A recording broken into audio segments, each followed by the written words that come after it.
इधर तो भरत जी का शील प्रेम और उधर गुरुजनों मंत्रियों तथा समाज की उपस्थिति यह देखकर श्री रघुनाथ जी संकोच तथा स्नेह के विशेष वशीभूत हो गए। अर्थात भरत जी के प्रेमवश उन्हें पावड़ी देना चाहते हैं, किंतु साथ ही गुरु आदि का संकोच भी होता है। आखिर भरत जी के प्रेमवश प्रभु श्री रामचंद्र जी ने कृपा कर खराव दे दी और भरत जी ने उन्हें आदर पूर्वक सिर पर धारण कर लिया। कृपा निधान श्री रामचंद्र जी के दोनों खराव प्रजा के प्राणों की रक्षा करने के लिए मानो दो पहरेदार हैं। भरत जी के प्रेम रूपी रत्न के लिए मानो डिब्बा है और जीव के साधन के लिए मानो राम नाम के दो अक्षर हैं। रघुकुल की रक्षा के लिए दो किवाड़ हैं। कुशल श्रेष्ठ कर्म करने के लिए दो हाथ की भांति सहायक हैं और श्री सेवा रूपी श्रेष्ठ धर्म के सुझाने के लिए निर्मल नेत्र हैं। भरत जी इस अवलंब के मिल जाने से परम आनंदित हैं। उन्हें ऐसा ही सुख हुआ जैसे श्री सीताराम जी के रहने से होता है।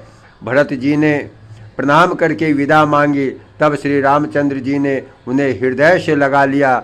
इधर कुटिल इंद्र ने बुरा मौका पाकर लोगों का उच्चाटन कर दिया। वह कुचाल भी सबके लिए हितकारी हो गई। अवधि की आशा के समान ही वह जीवन के लिए संजीवनी हो गई। नहीं चोट उच्चाटन का न होता तो लक्ष्मण जी, सीता जी और श्री रामचंद्र जी के वियोग रूपी बृह रोग से सब लोग घबराकर हाय हाय करके मर ही जाते। श्री रामचंद्र जी की कृपा ने सारी उलझन सुधार दी।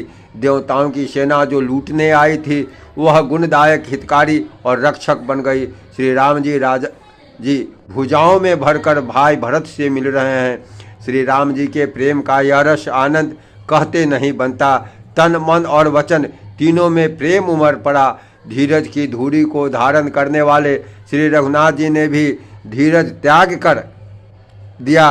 वे कमल सदृश आँखों से प्रेम आंसुओं का जल बहाने लगे। उनकी यह दशा देखकर देवताओं की समाज दुखी हो गई। मुनिगण गुरु वशिष्ठ जी और जनक जी शरीके धीर धुरंधर जो अपने मनों को ज्ञान रूपी अग्नि में सोने के समान कस चुके थे, जिनको ब्रह्मा जी ने निर्लोप ही रचा और जो जगत रूपी जल में कमल के पत्ते की तरह ही जगत में रहते हुए भी जगत से अनासक्त पैदा हुए हैं, वे श्री राम जी और भरत जी के उपमा रहित अपार प्रेम को देखकर वैराग्य और विवेक सहित तन मन वचन से उस प्रेम में मग्न हो गए।